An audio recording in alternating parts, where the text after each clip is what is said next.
ওই বানর, তুই কেদা পাই দিয়ে মাটি পাই দিয়ে তোমার বিছানা উঠে কিছু নোংরা করে ফেলালি, তোর কান টাইনি এখন ছিঁড়ে ফেলাই।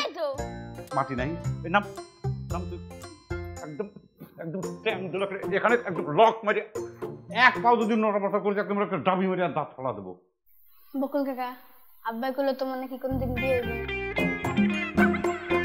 তোর আব্বাই কইলো? তোর আব্বা বেশি জানে আমার বিয়ে হবে কি হবে না? তোর আব্বা সহ তোর যদি আমি কাঁচা কুঞ্চিতে ঝাড়বে পারতাম তাহলে পরে আমার গার জ্বালা মিটতো। ক্ষুধা লাগছে। ক্ষুধা লাগিছে? হ্যাঁ, তোর জন্য কাঁচা কুঞ্চির ভুনা রান্না করা হচ্ছে, আজ তোর উচিত শিক্ষা দেবো। এই ভাবি, মোটা দেখে এক গাছ দড়ি দাও তো, তুমি আমি এই চেয়ারের সাথে বাঁধবো। কার সওয়াল এরকম করে ধরে নিয়ে তুমি হেনস্থা করতেছ? না জানি শুনে মন্তব্য করবে না ভাবি।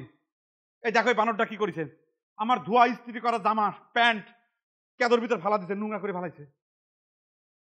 কি হলো? তুমি হাসতেছো কিসের জন্য? হ্যাঁ, নিতকেছো কিসের জন্য? আমার সর্বনাশ হয়েছে, আমার সর্বনাশ দেখলি পরে তোমার হাসি পায়, তাই না? আমি তো সেটা জানি ভালো করি। হাসতে কি করবো? এমন ভাবে সর্বনাশের কথা করছে মনে হচ্ছে যে তোমার ঘরে কেউ আগুন ধরাই দিছে।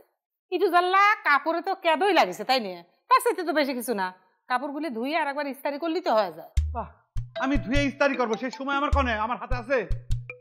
আচ্ছা তুমি রশি দিবে না? মানুষের ইটু জানলা ছাওয়ালে কেরম করে গোসল দিয়ে বাদলি পারে, মানুষ কি কয়? হয়েছে ছাড়ো তো। না, কোনোভাবে না, তুই আমি ছাড়তেছি না। ঠিক আছে, তুমি দড়ি রশি কিচ্ছু না দিলে তুই আমি আমার ঘরে নিয়ে বন্দি করবো। কি কোনো কথা?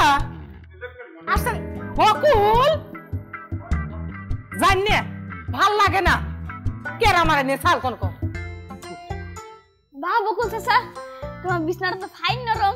ওই বানর, তুই কেদা পাই দিয়ে মাটি পাই দিয়ে তোমার বিছানা উঠে কিছু নোংরা করে ফেলালি, তোর কান টাইনি এখন ছিঁড়ে ফেলাই। মাটি নাই, এই নাম নাম তুই একদম একদম এখানে একদম লক মারি, এক পাও যদি নড়াচড়া করেছে একদম একটা ডাবি মেরে আর দাঁত ফলা দেবো। বকুল কাকা, আব্বাই কইলো তোমার নাকি কোনদিন বিয়ে হইবে। তোর আব্বাই কইলো? তোর আব্বা বেশি জানে আমার বিয়ে হবে কি হবে না? তোর আব্বা সহ তোর যদি আমি কাঁচা কুঞ্চিতে ঝাড়বে পারতাম তাহলে পরে আমার গার জ্বালা মিটতো। ক্ষুধা লাগছে। ক্ষুধা লাগিছে?